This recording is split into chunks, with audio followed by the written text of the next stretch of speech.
Hey guys, welcome to episode 10 of Clubhouse Conversations. This is part 2 of the interview with Alan Sothern. Hope you enjoyed part 1. If you haven't listened to it yet, go back and check it out. You'll be able to find it on Spotify, YouTube, wherever you get your podcasts. In it, Al speaks sort of about his early days in hockey, his time with Pembroke throughout the years, and particularly his experiences with that sort of super group back in the late 2000s, and their sort of really dominant period throughout Irish hockey. Part 2 is coming up. We pick up pretty much exactly where we left off. Al's just sort of gotten his second chance with the Irish team, and he picks up from there. But first, I just want to say a massive thank you to everyone that has listened so far. Thank you to the club for providing the platform, and most importantly, thank you so much to all the guests that gave up their time to come on and talk to me over the last 10 episodes. It really was a pleasure doing it. I've enjoyed it immensely. We may or may not do more episodes. It'll depend on time and scheduling and stuff, but it's been an absolute blast to talk to people and just sit down and spend some time talking with club members and hockey legends. And hopefully we go for some more. Stay tuned in the future. But for now, this is the last one of the series or season or whatever you want to call it. So hope you enjoy it. Make sure you like, subscribe, pass it on, share it around, let everybody know about it. But yes, massive thank you from me. It's been a really wonderful experience. So without further ado, here is episode 10, Alan Sothern part 2. We hope you enjoy.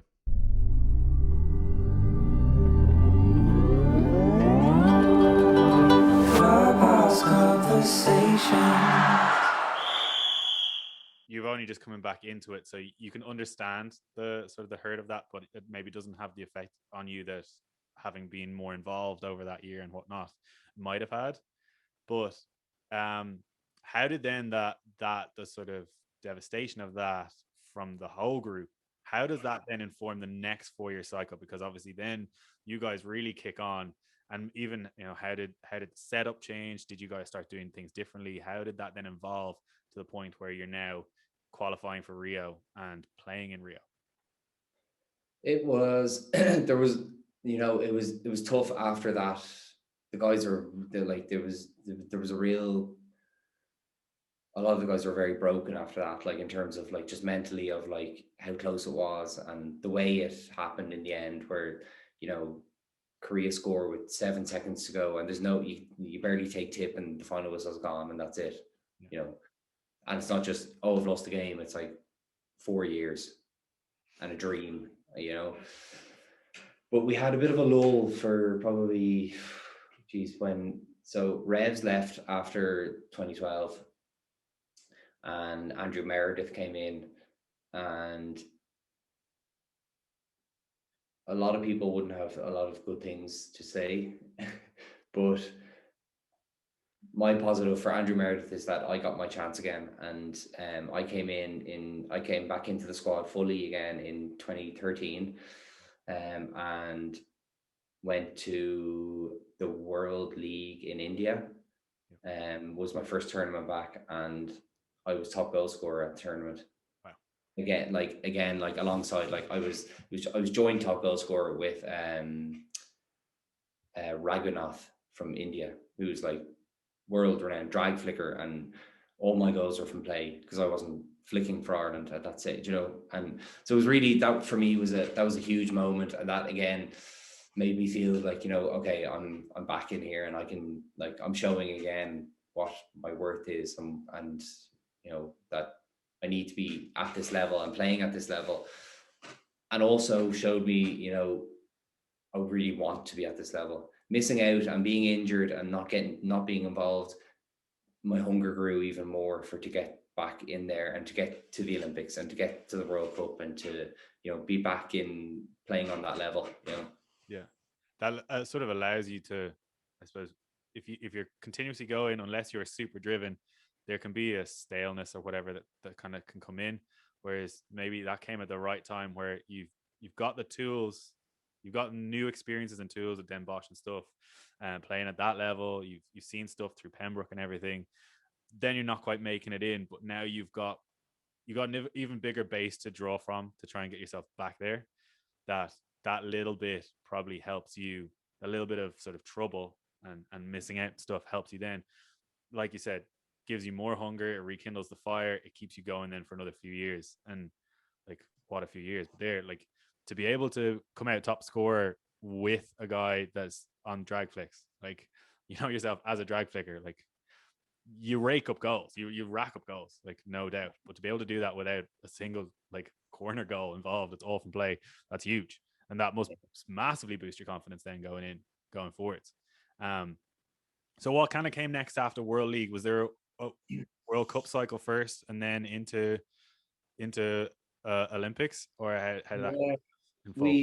we missed out on that World League cycle. Then we missed out on the World Cup that year, and then Meredith left, and that's when Ned came in, and again had the exact same, if not a better impact. Just no, probably the exact same in that, but just to a bigger group. But came in as the Irish coach and just like knew what he wanted, knew what he needed to do to get there. And he laid it out to all of us. I remember we sat in UCD and there was like 25 of us there. And he was like, this is what you need to do. And this is how we're going to do it. And at the end of this, if we can do this and we do it well and we push each other, we will go to the Olympic Games and we'll do these things and we'll achieve, we can achieve. And we knew we had the players, that was a fantastic group of athletes, they're really like exceptional hockey players in every position, and like not just one, like two or three of in each position. Yeah. All of a sudden you had a bit of depth now as well, so if one steps out, you're not screwed. You've got people to draw on, which is huge. Yeah, big time.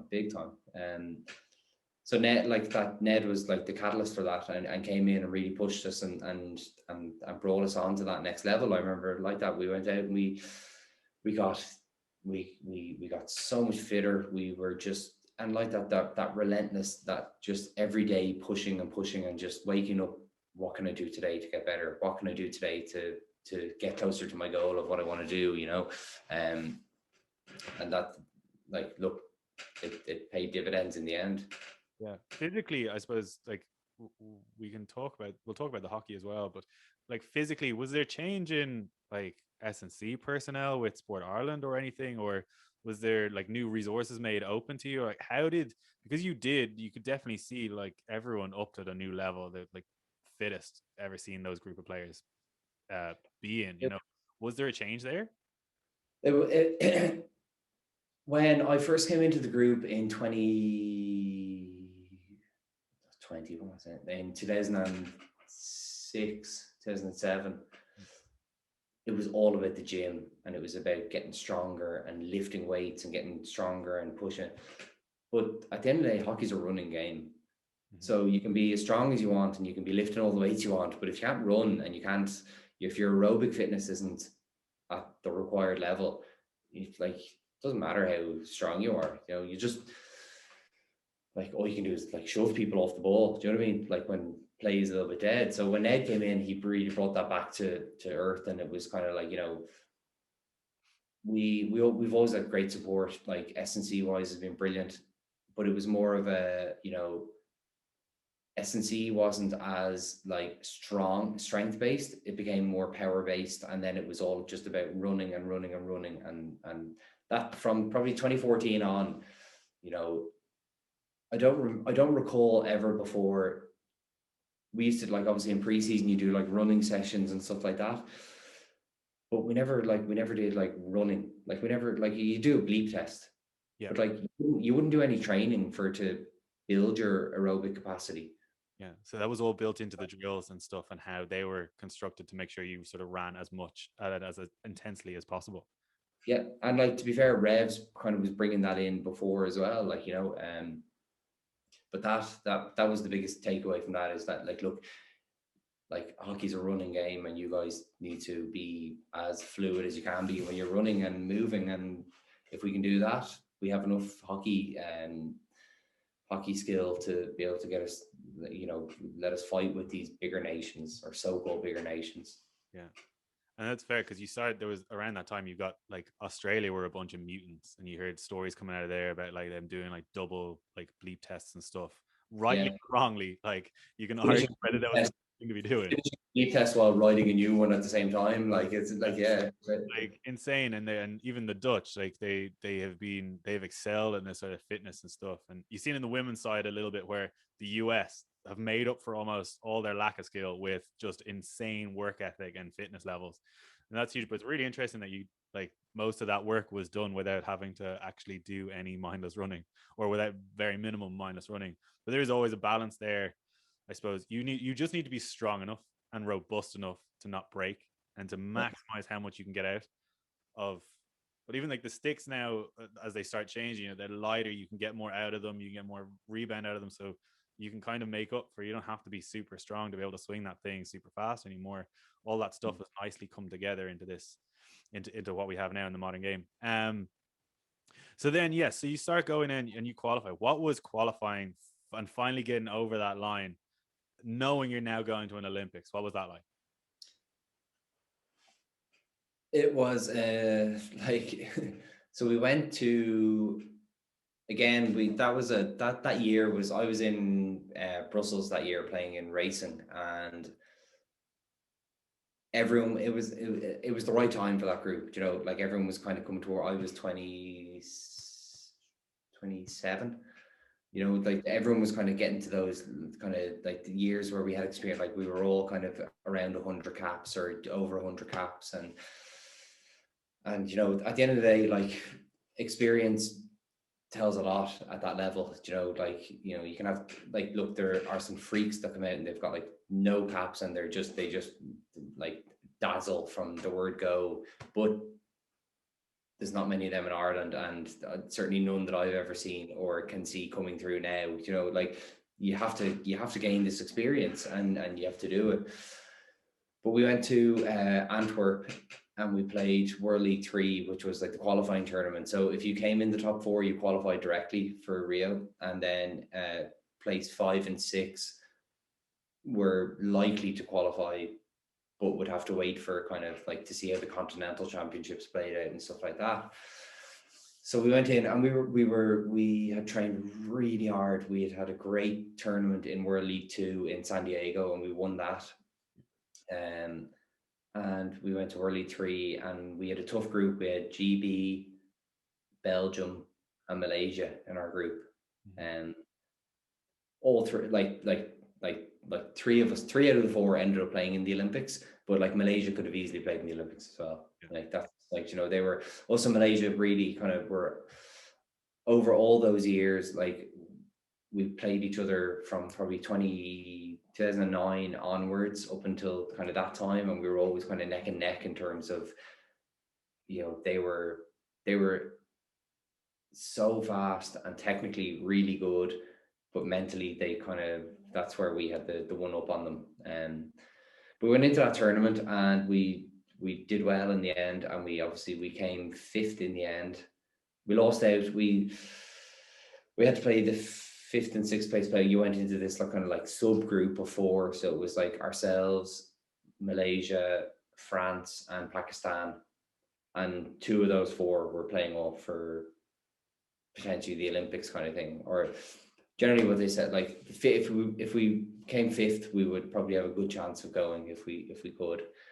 So we played Pakistan on the first day, and like Pakistan, like superstars, like powerhouse of world hockey forever, like had been at every single Olympic Games until this one. And we played them on the first day in the playoff, and we beat them 1-0. Yeah. And like that was again, that was like it was a history making moment. Yeah. Not only to do it, but like to beat, for Ireland to beat Pakistan, it was like, you know, it was on, like it was national news back in Pakistan. Like it was, you know, like it was incredible, and I'll never forget that. And then we had to play Malaysia again, because Malaysia beat France, and we played Malaysia, and Malaysia had beaten us earlier in the tournament in the group stages, 3-1, I think, or like, and we're good for it. And but they were never going to get through us on that day. We beat them 4-1, and that was, we came fifth, and as things ran out, Australia, if it was, as much as that, but like we needed Australia to beat New Zealand, which is like, like it's fairly, it would happen any other year, but of course this could be the one year that it wouldn't happen, but they did in the end, and we made it into Rio from that, and it was incredible. It was dream stuff. Like, it was lifetime, certainly for me, and I know for all the other guys. For me, it was my dream come true. That was, to qualify to go to the Olympics was all I ever wanted in anything. Yeah. Not only just in hockey, that was my life goal, at that point of what I wanted, so it was fantastic. We'll finally get there and finally do it. Yeah. Like it really is it's kind of the pinnacle. Like there's World Cups and there's fancier leagues, but really the pinnacle for hockey really is the Olympics. Like that's it. That is it. And it's amazing. And then you hit that. So then the big moment, like going over to Rio, like tell us about that, because I'm sure it's going to be a very, very different Olympic experience this time around when the girls go. And I feel very sorry for them that they have to go through that. But I've no doubt we'll see another team in there at some stage. But tell us about that. So you're down in Brazil, walking into the Olympic Village for the first time, and all that comes with it. Yeah, like it's, it feels like 100 years ago, but it's not. Do you know what I mean? Like it was amazing. That year was the most intense and the hardest year physically and mentally that I've probably ever had and may ever have. That was tough. And the hard thing is going to the Olympics, it's only 16 names. So all of a sudden, like every tournament that you've ever gone to, there's 18 people. There's 18 in a squad. The Olympics is 16. And not only do you know that, like, the could, like, if you didn't get selected for that Olympics, like that was your dream. Like I would have, like, that would have been it. Like in that, or could have been it in that you'll never get that moment again, kind of thing. When we walked into the village, it was my birthday the day I went into the village. Wow. So I had double the celebration. It was great. We went in, and like that, it was, we'd been to so many tournaments over the years, and this is the beauty of the Olympics, isn't actually in the tournament, because it's just a hockey tournament. Mm-hmm. It's all of the everything around it, and like being in the village with, like, all of a sudden you're at this multi-sport event and you're mixing it with like Serena Williams and like all these massive names, like out there, like in every single sport, every discipline, like Simone Biles, and all these people like walking around like in the dining hall, and you're like, oh my god, like, do you see that person? Like, like it really was. It was an experience that I'm so glad to have. I'm so lucky and happy and glad to have been involved in that and to have gotten to live through that. It was incredible. It really was incredible. Yeah. So making the dream, it lived up to the hype. It did, and like so many people say to me, like, tell us about the Olympics. Was it everything that you thought? And I was like, you know what? I actually, not gonna lie, it is exactly as I always thought it would be. Amazing, stunning, and I know there's obviously thousands of athletes that get into it, but there's few Irish athletes. The number that come out of here is few enough, and to be in that group, and not only that, like, you're the first team sport to have qualified for Ireland, I think, isn't it? And then the girls are the second. Like, huge, and really leading the charge for sport. And then like you said, it opens the doors for so much after that. Do you have any particular memories from the Olympics that stand out?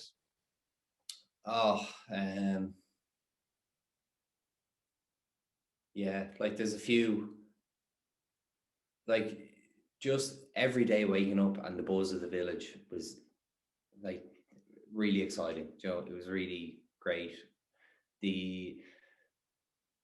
I'll never forget, we played India on the first day in the first game, and I remember after the game, I remember singing the anthem and lining out and being on the pitch playing. And I remember after the game we lost, and geez, it was a tough game, but like we were well in it all the way up, and I remember going over, and Steph was over, and my parents obviously were there, my sister was there and her husband, and we were warming down on the little pitch on the side and went over to the fence, and they came over and they were like, hard luck, and I was like, oh, say, like, we lost, like, it wasn't good. And then they were like, I think it was my sister was like, you're an Olympian. And I was like, not like, obviously still like, it wasn't like, oh yeah, great, fantastic, that's it. It doesn't matter that we lost, but I remember just that kind of hit me. And I was like, yeah, we're here, like we're mixing it now. This is where we've always wanted to be, and now we're doing it. And look, we lost that game, but let's kick on and try and make it right in the next game. But that, yeah, we, like, all of us, that was all we wanted. We have always wanted to, and every hockey athlete, that, like you said, the pinnacle is the Olympics, and you want to get there, and then it comes around, and then you're there, and we were there, and yeah, it really was incredible. That was a really strong. I'll never forget. I remember, I can almost, like, when I'm talking about it, I can almost feel like the fence where I was like holding and like talking to everyone, like, and them saying that. But then there was man, there's so many memories of the Olympics that were amazing. Like, the hockey wise, playing against Argentina on the last day. So we needed to, I think if we drew with them, we went through. Argentina obviously ended up winning gold, so we didn't. But we were 2-2 with 5 minutes to go. Wow. And they beat us 3-2. And like, but there was like thousands of people in the stadium. And the South noise, American team in South America. yeah, all like Argentina, and like the noise, like I'm thinking about it now as I'm saying to you, like, it was just, that was a special experience playing that game. It was at night time as well, so like lights, everything. It was just, that was really special. And then just after that, then just like getting to meet these, like, I like going around like that, met Simone Biles, met like Martin Keimer, and the Williams sisters, and like you're walking around day to day with these people, like queuing up for lunch with them, and like, it was just, that is just, like I said, when I was like 15, I was like talking about like these Dutch hockey players, but sure, they were just, like, at that stage, like half of them were our friends, and we were like, those lads, like, whereas like now you're in with the big time, and it's like proper, like, that it was just, it was a once in a lifetime experience, like, Yeah, it's a bit of a sort of equalizer and leveler. You've got like someone like the Williams sisters, like they're not just the best in their sport, like they are like famous around the world. You don't even have to follow tennis and you'll know who they are.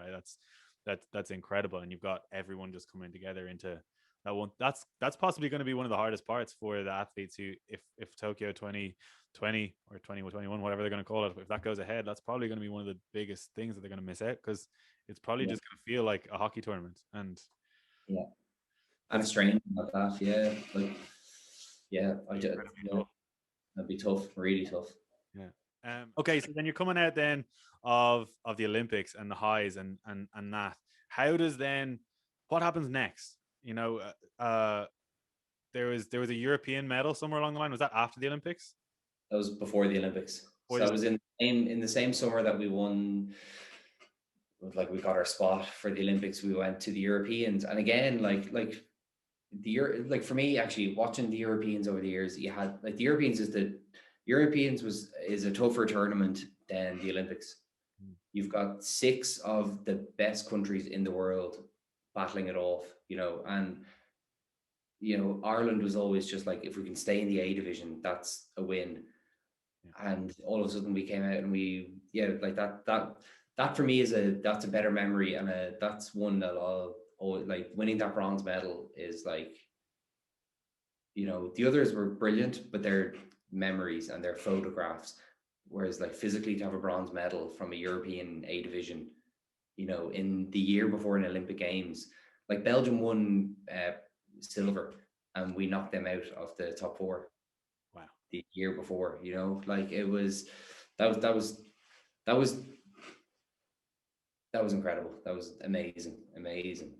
That's pretty special and must give you like there's plenty of things along the way that obviously give you the confidence to know that, you know, we're meant to be here. This is our time. But now to actually have proof of that, I'd say filled you with a lot more going into the Olympics, and fueled you a little bit more, um, and must have helped in that year being like, wow, we're on the right track.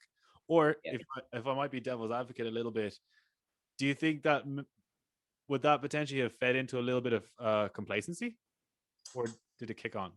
No, it that kind of gave that was like, you know, like if say we, because we very easily could have gone to that Europeans and been relegated. Like, you know, that's the margins at the European A division are like, they're so slim. And like, you know, in 2017, then we went to a Europeans like that and we lost out.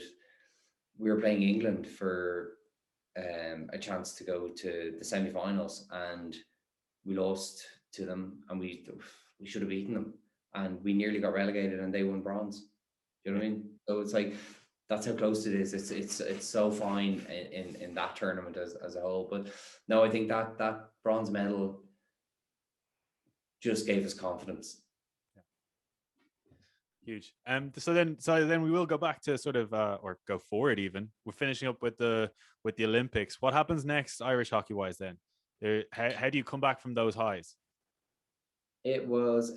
So, you know, the big thing is that it wasn't just a one-time thing. You know, we want to now be like, we have to play. At that point, we had the players and we had the structure and we had everything to be consistently qualifying for these big events. Yeah. You know, like the bulk of that group was only 28 at the Olympics. Yeah. So you could have easily gone on to Tokyo and maybe a World Cup beyond that, you know, and maybe being 33, 34 kind of thing at that point. But I think the wheels fell off a little bit in Irish hockey, and we we actually went on, and the year after we played more hockey the year after than we did in the year leading up to the games. We qualified for the World Cup in 2018, and that summer we played the World Cup qualifier in Joburg and the Europeans in Amsterdam. And Joburg was the first time we had qualified for a tournament at a tournament. So we beat New Zealand in the playoff to qualify for the World Cup. So on the pitch, we got to celebrate, like, you know, with the big banner, like going to World Cup, like, and that was. So at that point, I was like, you know, this is us now. We're qualifying for these events. This is going to keep coming, and we're going to keep doing it. And that tournament was as good a memory and as good an experience as any of the others. That was amazing, you know. And to get to go to a World Cup then in India was also amazing, you know, the home of hockey. Yeah, absolutely. I can only imagine like the crowds and everything there must have been insane. Yeah. Tell us a little bit about that experience then. Is that sort of where like you said, the wheels sort of started falling off? Or had that started to come in the build up and it was like, oh God, we actually have to get through this now? For India? Yeah. Yeah. So Ned obviously left Ned left in the summer leading up to the World Cup. So like the World Cup was in December and he left in August. So like, you know, short turnaround time to get a new coach in and to get things going and to, you know, in the lead up to a big tournament. And yeah, you could see the coach that was appointed was the wrong person, and he lost the group, and the group changed, you know, in that. We still went to that World Cup and we were a good team, but we were playing a style of game that just didn't suit us at all, and you saw that then in the results of it. You know, it didn't go well. But again, still one of my favorite tournaments ever. So the experience and being in India, playing a World Cup, the home hockey, big crowds, loads of noise, big stadium, just incredible life experience, you know? Yeah. Huge. Yeah, it's a funny one, I suppose. You almost at that point so close to a tournament, you need to find someone who's going to just be able to sort of bring the past coaches, literally get you over the line. Maybe. You don't need to change anything. You know, the team was successful and was good and was, had guys who, like, we'd been in there, like I'd been in the squad for 12 years. Like there's enough experience there in the elder players to be able to say, okay, look, I'm just here to give you the A's and the B's, but you guys really need to push it on. And we could have done that, but anyway, say la vie.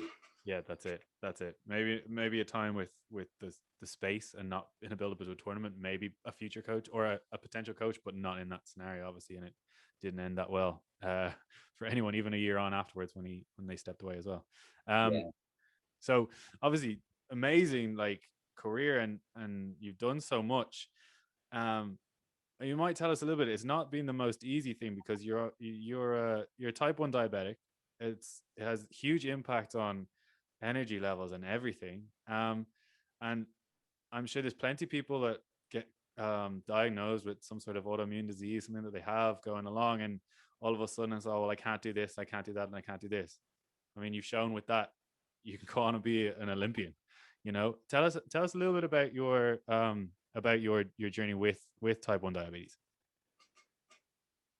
Well, geez. Yeah, it's been like, that meme where it's like the path to success and it's like a straight line, and then like the other one is like just like going mental. That's essentially, the way it has been in my life. Like, I was diagnosed when I was in first year in school. Okay. So there was so many changes happening anyway at that stage of my life. Like, like new into a secondary school, all these different things going on. But the one question I remember asking when I was diagnosed, my one question was, will I still be able to play?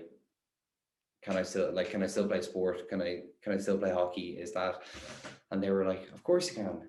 And that will ring with me forever, because they could have said, oh well, it'll be tough, and then maybe all of a sudden that's the memory you have, and that's what you take with you moving out of it. But there, of course you can, and for me, it's a lot of work, and it was a lot of work throughout my career, and there was good moments and there was bad moments as well of it, but if anything, when I look back on it, it helped me in making me a stronger athlete, and I got to know my body so much better than I would have ever had to do before. I had to really become one with my body, which sounds like I became one with my body, but like it did. I really had to get to know my body. I had to get to know it well, and I had to get to know what worked for me, like nutrition wise and fluids wise and everything, and more so than any, like day to day, like you can go in and just like, oh, I'm hungry, eat a sandwich, off I go. Whereas I run through about 30 questions before I even come to that point of like, okay, what am I going to eat here? Or how is it all planning out, but I became a better athlete because of it. And I got to know myself a lot more. And yeah, I've only ever looked at it as a positive, which I suppose is, look, yeah, like a lot of people say that, but like I really honestly do. I honestly do. I think I'm lucky to have this knowledge about myself and about what works for me and what doesn't work for me. Yeah. I suppose you mentioned nutrition. Obviously, it's the whole thing. Like, it's the inability to regulate insulin. You don't produce any insulin. Don't produce any insulin, yeah. So your blood sugar starts going through the roof. So you have to be very careful with what you eat. I wonder, did that help? So obviously, to be a finely tuned athlete, you do nutrition. I remember a lecturer saying, nutrition won't make an average athlete great, but a bad diet will make a great athlete average. So from that point of view, I suppose you have a reason to be very particular about your diet and be very careful of it. Anyone that doesn't have that issue is like, there's always the opportunity to be like, oh, maybe I will have this, or and there's a treat here and there's whatever there, and usually it's junk food because that's the sugary stuff that tastes nice. How do you think that benefited you then, because you actually had to really take care of your diet, that allowed you then fuel better from that point of view? It did, because what it did, like, aside from everything else, it just made me learn more about what's good and what's not good. I'm like, what, not even like, there's no good and bad, but like what was going to make me better, what was going to make me like that. Like I said, is that I used to wake up every day and say, what can I do better than yesterday? How can I get better than yesterday? How can I get better? And knowing what was going to fuel my body forward to, really push on and just be a better Alan Sothern on the pitch, and give the most that I could to whatever team or whatever space I was in. And that really helped me. I like that. I suppose I learned about nutrition to probably a greater level than any average person would, because I needed to, and I knew then what was gonna help in being able to achieve that. Yeah. And then what would be, don't want to talk, I'm trying not to talk about it in any negative way or anything, but like the biggest challenge to keeping going then for you, what was that? Was that just, the fact that you have to monitor your blood sugar all the time? Like, having played with you, it's like straight in at halftime, quarter time, checking in on your bloods and everything. What was being the biggest challenge, and maybe how you overcame that throughout sort of your career? Or maybe it was changing, so maybe there's not one that you could pinpoint. Yeah, it's something that I'm like anyone that certainly anyone that's played with me in the last probably 10 years would be like I suppose if you didn't know and you came and you'd be like, what the hell's he doing there? Like, what's going on? But yeah, that's just part of my routine now. Like, I like that any chance, if I come off at any stage, I just like to know, like I have a good enough sense anyway that I like, if I feel like I'm a little bit, if my sugars are a little bit off, I can feel it. Like, I know myself. But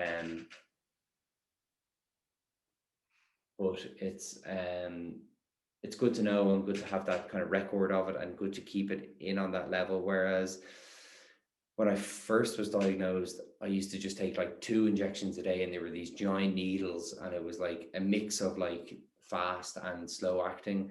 Whereas now I have this little pen that's like, and like I'm still behind, like kids now are like their pump and all these things, like, it's the technology and the stuff out there for it is really is amazing.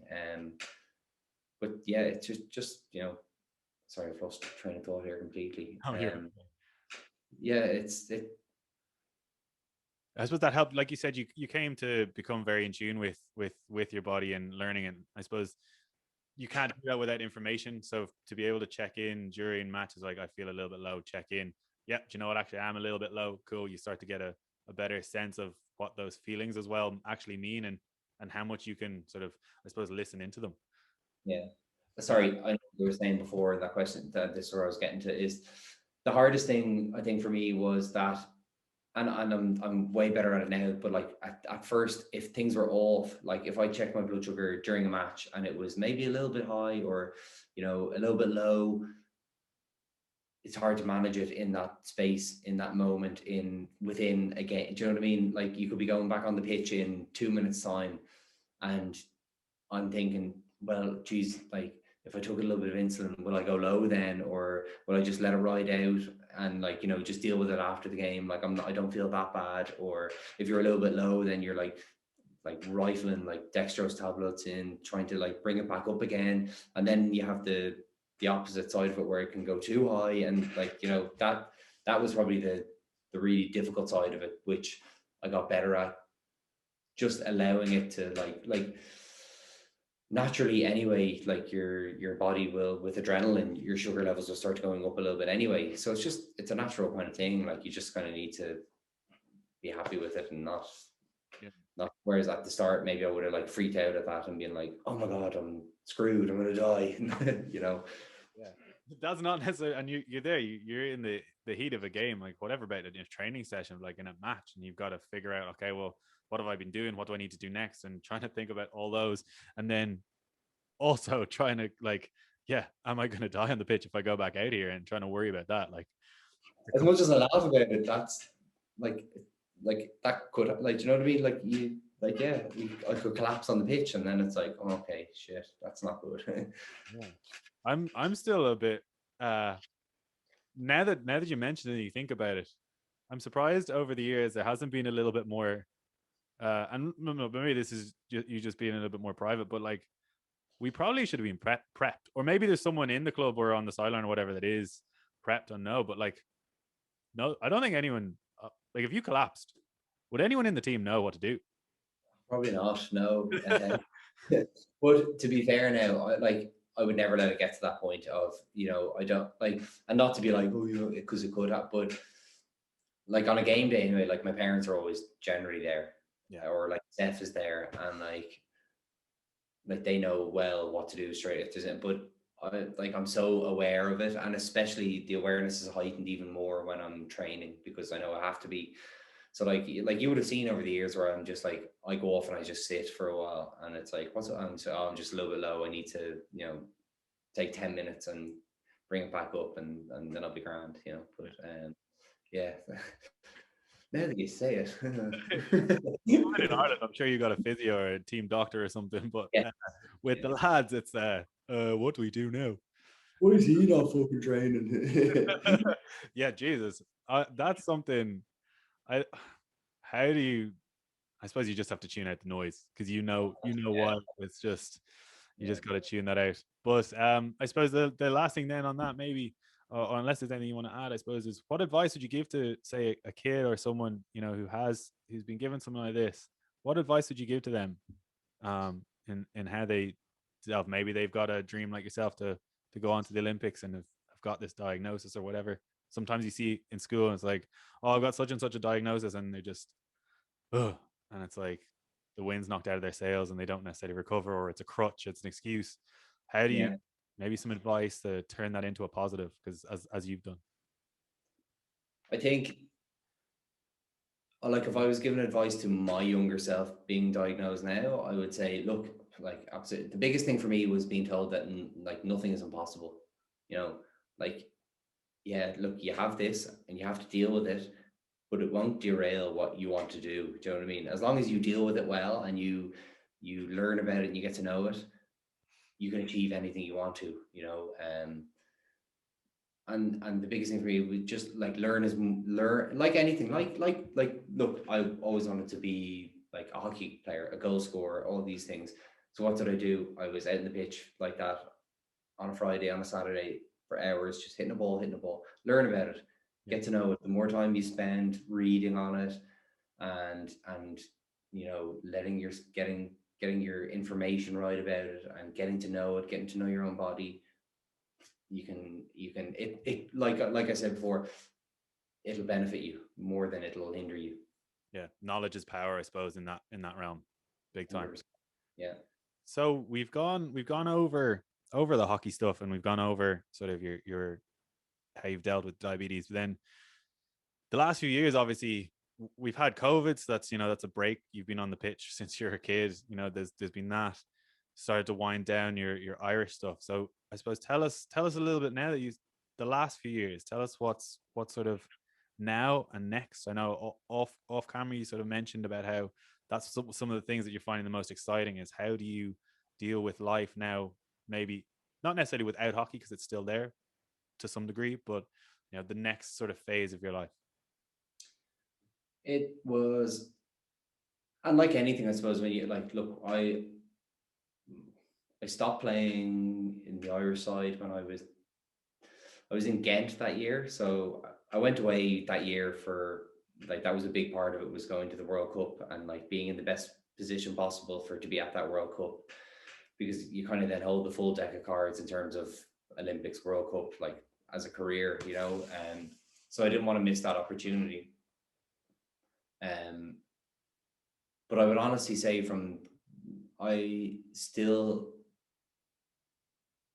don't think I have played my best hockey yet. Just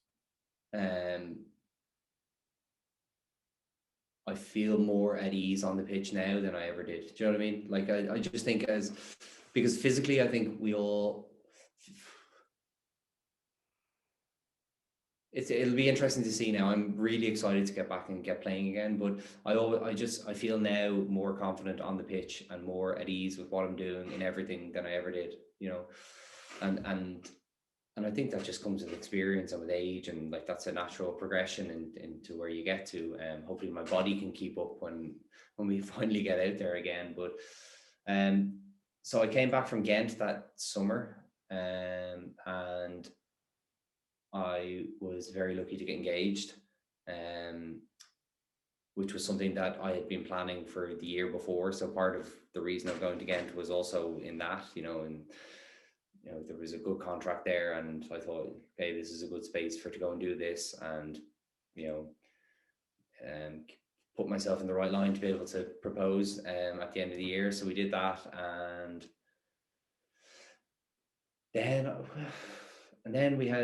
then I started work. I was looking for a job, and I knew what I wanted to do. I wanted to get into. I've always had like a big passion of mine is just like clothing and style and like fashion and that kind of side of things, which I know not many people might know that kind of thing, but it really is. I find it like such a way of expressing myself and getting to express myself, and so I wanted to get into that line of work, and I didn't have experience in it before because obviously I wasn't working in retail in the summers. I was off in Poland and Holland and wherever playing hockey or doing these things. But I got an interview in Duns, and I went into Duns, and I'm now part of the menswear buying team in Duns. And almost 2 years there in that, yeah. So it's I'm learning every day. Like I spent all my 20s. So everyone else comes out of college and goes into working, and it's great, and that's the way to do. But I didn't have that, so I came out of the other side of it. Now I've got other life experiences that other people won't have, and they stand to me, every day. I mean, you're essentially just in another team. It's just not on a pitch. You're in an office, or at the moment work from home. And yeah, I love it. I love it. It's really challenging me, but we all need that, and everyone needs that. But yeah, I enjoy it, and I'm really excited for what the next few years have to hold in that space.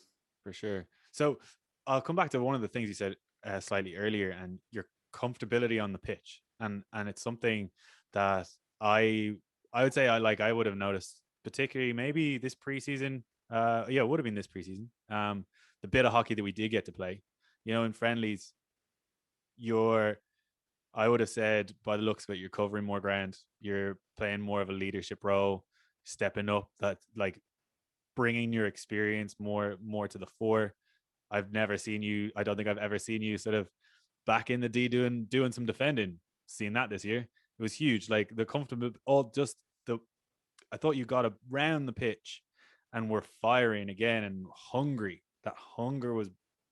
I don't know if it ever went, but certainly was back and very very evident to see.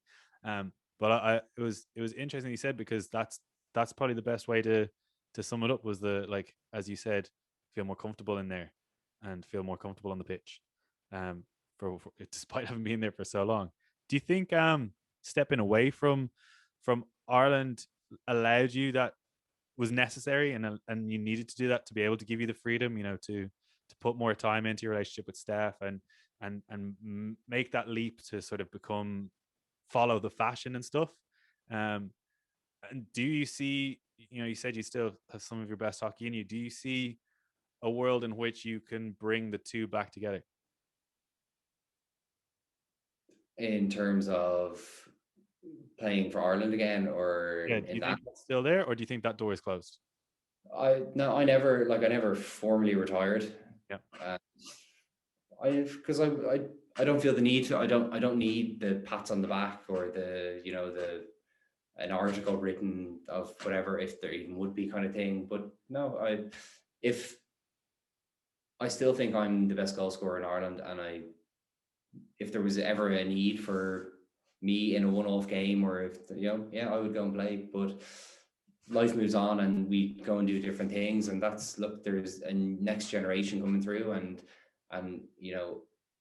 like, look, I would go and even coach and help, like, in terms of teaching some of my skill set if I could. But for me, I think, just as much as I loved my hockey career and the Irish stuff and everything from that, my life feels so much more complete now than it did when I was doing that. Like, to be an athlete and to be an elite athlete at those levels, you have to be so selfish, and it's not something you can do forever, obviously. And it's not something that I would even want to do forever. I love nothing more now than the space that I'm in, and that Steph and I are in, and that, like, what we have now in comparison to where maybe 3 years ago, when I was living the dream and, like, abroad, playing in a brilliant club, earning good money, doing something that you love doing. But do you know what? Like, there's more to life than that, and that's what I'm finding out now every day. And it's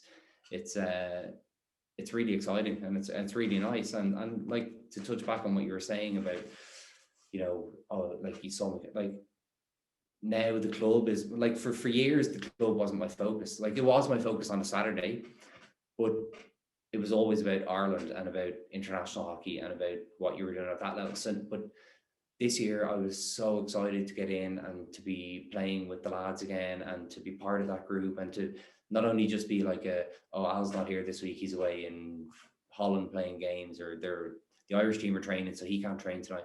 I could be at everything, and I could be doing everything, and I could be involved in everything, and I could be, like you said, I could be pushing myself to show others that, like, geez, he's 34 and he's not shirking out of doing that, or he's putting in the work and he's doing this. You can really, I learned it over the years, and I learned it from looking up to guys, like, and there was no one at my age playing when I was even in that team. Do you know what I mean? Like, but I'm happy to play on. If I could play till I'm 40, I will. Yeah, you still have that love and hunger for the game, which is amazing. Especially, I love it so much, and I love the club so much, and I want to be successful, and I want the club to be successful, and I want to be part of it. So I'll play till my legs fall off. You heard it first, yeah.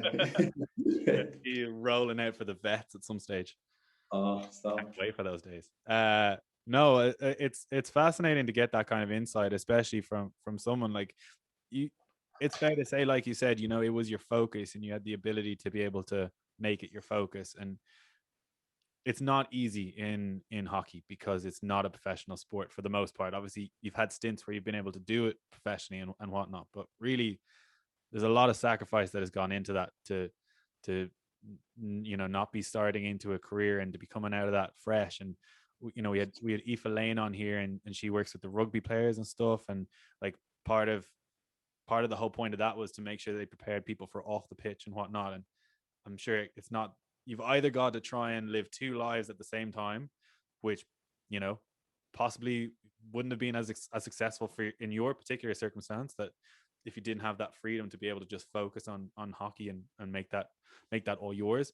So you've either got to split yourself, take one and take the hit, and then hopefully come out the other side, or as you've done here, like, you're showing that you can now move on, and you've done that very successfully and very quickly. It looks like, it was a very, not, maybe it might not have been smooth with you. I'm sure there's good days and bad days, but it certainly seems to be a relatively seamless transition of, like, do you know what, that stuff is done and this is what we're going with, and you're so content with it as well, which I think is great to see, that there's no regrets, no looking back, being like, do you know what, actually, I'm happy here, this is kind of better. Yeah, it is though, and it's like, I'm happy that I made the decision for myself. I decided that I didn't want to do it anymore, and I said, okay, I'm going to step away, because I have other goals that, for me at that time, and still now, obviously now still, because I'm doing, but, like, they excited me more, and they were more pressing, in like career wise, and like and like that. I'm lucky to be saying that when I've got like the full deck in my back pocket of like, I've been to the Olympics, I've been to the World Cup. Like if we hadn't been to the Olympics, I probably would still be going. You know what I mean? Like that's the kind of person I am, and that like when I have a goal, when I have something that I want to achieve, like I'll do everything I can to get there. And like, you know, I could be 40 going to Paris 2020. Do you know what I mean? Like it's you just I just that's in my, that's built into me, and that's the way I'll always be. But I'm really happy, and I'm like, while like it hasn't been like but it's been a nice transition, and I've really enjoyed it, and I'm excited for, you know, a bit of normality to come back into life, to go back to, because the guts of my working life has been, you know, from distance kind of thing, you know. So I'm looking forward to getting back into the mix again, and hopefully like that, I take that same sporting mentality, being able to progress and to get better and to be the best that I can be for wherever I am, in whatever company or whatever job I'm doing, you know. It's great that you mentioned that, because that's sort of becoming what I want to ask sort of at the end of everything. Is, you know, what have you been able to take? There's so much transfer in sport, and I was like, what are the lessons that you've been able to take from sport and transfer now into working man out, working in Duns? You know, what is the lesson the biggest lesson you've taken from sport over? To be honest, I think you pretty much just said it there. You know, the work ethic and everything. But is there anything particular that you can sort of pinpoint to that you've really taken from sport and carried into your work life? It's it probably links back to what you were saying there before, where you were like, you seem more of a leader maybe now, and these kind of, but like I am more aware of a team, and like, you know, it's very funny. I find it like, you know, you find like hockey, and like, and any of the teams I would have played in over the years, you would have had, they generally will place people who will work well together, whereas in an office you can have, they don't, like a lot of the way, it's not really, the team is the afterthought, whereas it's like finding the individuals to fit the roles, and then will they work as a team, and then all of a sudden it's like, maybe not, I don't know, you know. So it's dealing with relationships and with teams and working, and that side of things has been fascinating. And just seeing even seeing the kind of the higher echelons and how they work, and their mindset around what it is to get the best result Mm-hmm. at the end of the financial year or whatever is, you know. I find that fascinating, and I think that athletes and sports people have so much to offer business. And look, you can see it now in like, there's all these mentorship programs, and like, you know, sports people going in and talking to businesses and doing these different things, because it's, you know, it's like, I wouldn't still be like, I would have, like, coming out of a pandemic, I just started a job. 6 months later, we're in lockdown and we're working from home, and you're still learning things. You're still getting to know it. If I didn't have my sporting background and all that went with that, I probably would have left the job, and because it would have been too much for me, you Yeah. know. And Uh, it's a word yeah. we talked about before is the sort of resilience on this. It's the resilience that you sort of learn as an athlete, and especially playing, you know, at the level you are, that it just makes you so much more resilient. Mm. And you can deal with those challenges as they come, and tackle them. So what's next? What's next? I suppose you're in that, you know, you're involved in the men's department there and the procurement. Where would you like to see yourself go now? You said you're very much a man for setting a goal and like your Olympics dream. What do you see? Where do you want to go with fashion, or is it very much an open book? It is. It's an open book for me. I'm learning every day, and I don't know where the end will be, but yeah, I have ideas, and I have thoughts, and I have a goal, Mm-hmm. but um, There for you yeah, for now. they're for me for now. Yeah, yeah. It's all it will be in the works, but yeah, no, it's exciting, and it's great, and you know, I really enjoy working in Duns. It's great. They're a great company, and you know, I've been given a lot and been shown a lot, and I've learned a lot already. And you know, that's only like just like coming up to 2 years. You know, like geez, like you know, like generally we'll work for 30 or 40 years in our life. So to think of where I can be in 20 years time, it's exciting. Very exciting. As we start to come towards the end, then any final thoughts? Maybe let's stick with the with the club. You've mentioned before, you know, you want to be a part of getting the club back to where it once was, and where arguably it should be. But where do you want to see the club go now next, or how do you want it to go? I am just looking forward to the first day when everyone is back down in the clubhouse, enjoying the clubhouse for what it is. Like, Pembroke is a family, you know, and it always has been for me and for you and for all of, you know, like we've grown up with it there, and I'm looking forward to getting back down there and just enjoying that, number one. Number two, that I just, Pembroke is, it's always been one to kind of push the boundaries on things and to be kind of the forerunner in, like, you know, in Ireland in terms of like what they've done with the grounds and with everything. And I'm excited for, I know that there is plans and there's good people in the right areas for to push that on even further, you know, and I'm really looking forward to that, you know. I'm looking forward to seeing what we can do with the club in the next 10 to 15 years. Yeah, certainly, Shed. Like you said, we have been, maybe we haven't been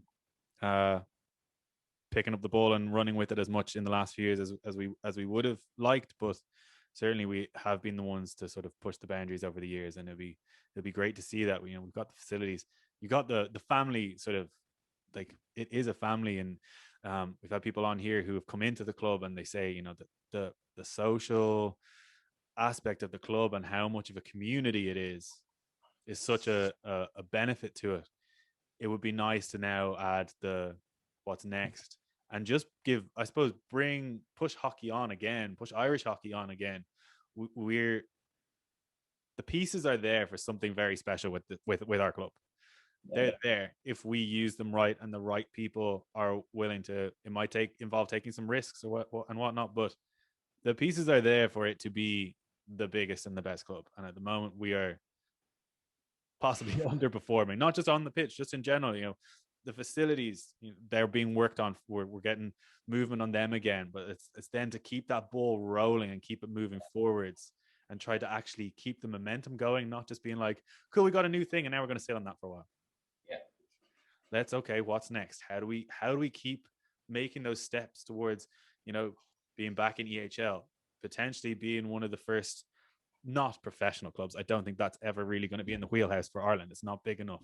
But, you know, there was a time where we were one of the most professional, non-professional clubs in the country. Can we get back to those sort of things?